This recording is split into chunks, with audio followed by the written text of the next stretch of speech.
Ini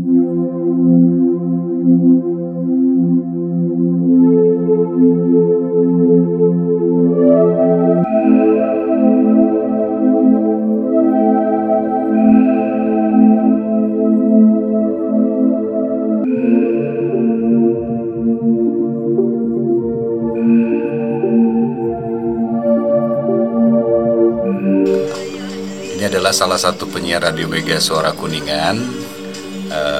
Namanya siapa, Mbak? Nama saya Nur Imamah, biasa dipanggil Imam.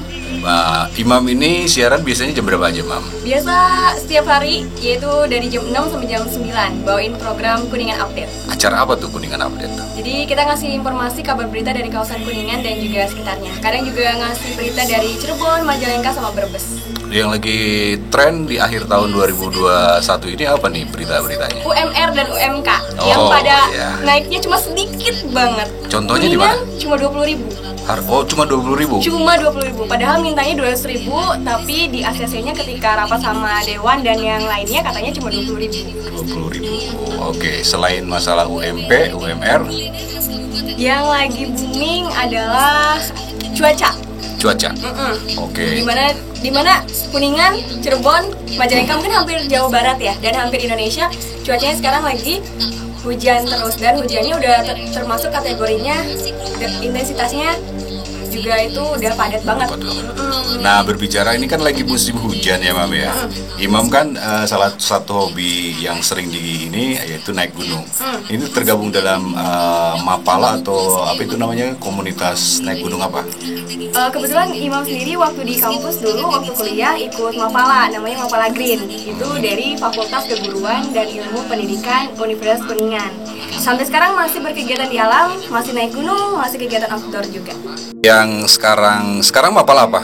Masih di Mapala Green. Mapala Jadi Green. Mapala itu keanggotaannya seumur hidup. Oh gitu. Mapala Green itu dari mana sih? Dari Fakultas Keguruan dan Ilmu Pendidikan Universitas Kuningan. Ada berapa peserta sampai tahun 2001 ini?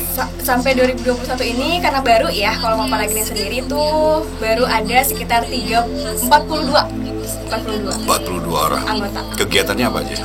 Naik gunung, manjat tebing, kemudian berkegiatan di alam, sosial juga. Kebetulan kemarin juga baru ada yang hanyut di Sungai Cisanggarun, di Cidahu sana, dan ada perwakilan dari kita yang ikut SAR ke sana. Gunung nih, udah naik gunung kemana aja? Aduh, nanti kalau disebutin sombong lagi. Enggak, udah beberapa aja ya. Gunung Ciremai otomatis pasti ya kalau Gunung Ciremai. Kemudian alhamdulillah udah pernah ke Sindoro, Sumbing, Slamet, Merapi, Lampung. Beberapa aja deh sepertinya. Oke, bisa diceritain nggak tentang dari gunung-gunung yang pernah Imam kunjungi, Imam daki, gunung mana aja yang paling berat? Sebenarnya gunung yang berat, semua gunung berat. Mendaki itu capek, berat, capek, lelah, campur aduk. Cuma yang paling berkesan ya, itu adalah Gunung Merapi. Kenapa tuh? Itu pertama kali Imam mendaki keluar Jawa Barat, itu Gunung Merapi, dan itu beberapa bulan setelah ada yang jatuh dari puncak Garuda. Wow. Dan itu masih hawanya tuh mencekam banget ya.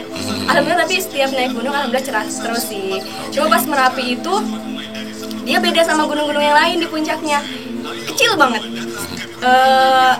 Jalannya ya, itu kecil banget pokoknya.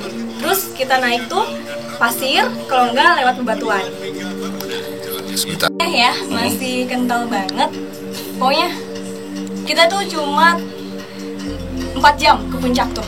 Tektok, jadi tektok. Yang kenapa dibilang mistis, emang punya pengalaman sendiri di Gunung Merapi itu?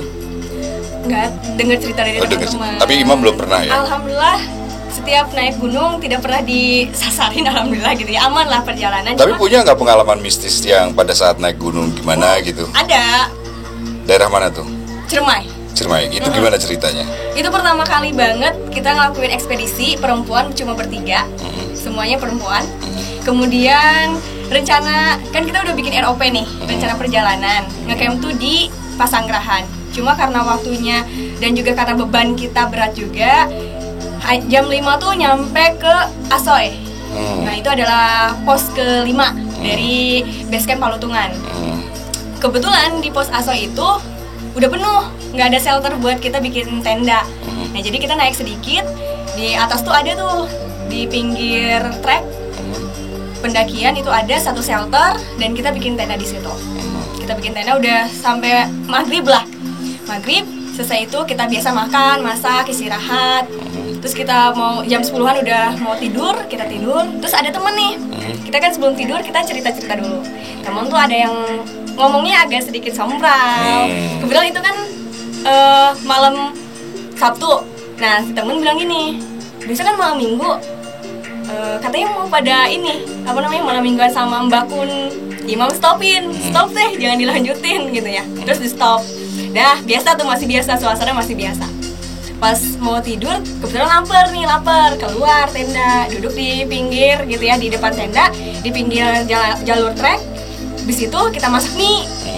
Dari depan tuh udah ada sosok ya bahasanya. Warnanya hitam, beda hitamnya sama hitam malam. Dia semakin mendekat. Biasa aja, karena Imam kan udah biasa ngelihat gitu ya, jadi nggak kaget.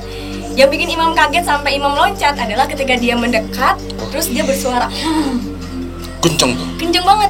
Imam langsung loncat ke dalam tenda, dan teman-teman di dalam tenda bilang, kenapa Mam? Gak apa-apa. Dan abis itu di pinggir Imam ditaruh teman satu lagi. Jadi Imam nggak di pinggir trek, duduknya agak ke tenda. Terus kita tetap, karena lapar ya, lapar nggak bisa dibohongin, makan mie terus langsung tidur. Itu ceritanya. Itu paling mistis yang Imam rasain. Kalau di gunung ya. Ini kan banyak pendaki-pendaki yang baru belajar atau pemula ya. Ada pesan-pesan nggak, tip atau himbauan untuk mereka nih? Nah, untuk para teman-teman yang suka banget naik gunung dan ikut-ikutan teman lain, mungkin ya kayak sekarang naik gunung tuh udah tren banget. Nggak hanya pencinta alam, nggak hanya penggiat alam yang naik gunung, tapi anak-anak yang baru kenal gunung aja tuh udah pada naik. Imam saranin sih yang pertama adalah kesehatan. Jadi kalau emang sakit, nggak enak badan, mending jangan dulu. Jangan paksain. Sehat dulu, kemudian harus tahu medan. Terus kalau bisa sih dirancang perjalanannya. Jadi mau ngecamp di mana, kayak gitu. Perjalanannya berapa lama sampai ke puncak, kira-kira ngecampnya berapa lama. Itu emang harus dipersiapkan. Selain itu logistik juga. Naik gunung tuh kita mau happy, mau refreshing, jangan cuma bawa mie ya, harus bawa sosis, bakso, sop-sopan. Imam bisa kayak gitu, sayur-sayuran dan lain-lain. Jadi kita naik gunung ya enak gitu, nggak bakalan sakit gitu kan. Gitu sih ininya. Kita juga harus bisa tahu sedikit tentang mungkin PPGD itu.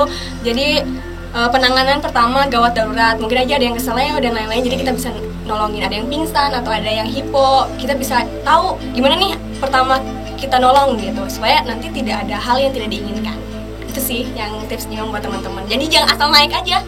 Perlengkapan juga harus kayak carrier, tenda, playseat, jaketnya harus hangat, kaos kaki harus bawa double, terus sarung tangan. Pokoknya prepare-nya harus bener-bener 100%. Jangan abal-abal cuma ngikut-ngikut doang. Oke, siap.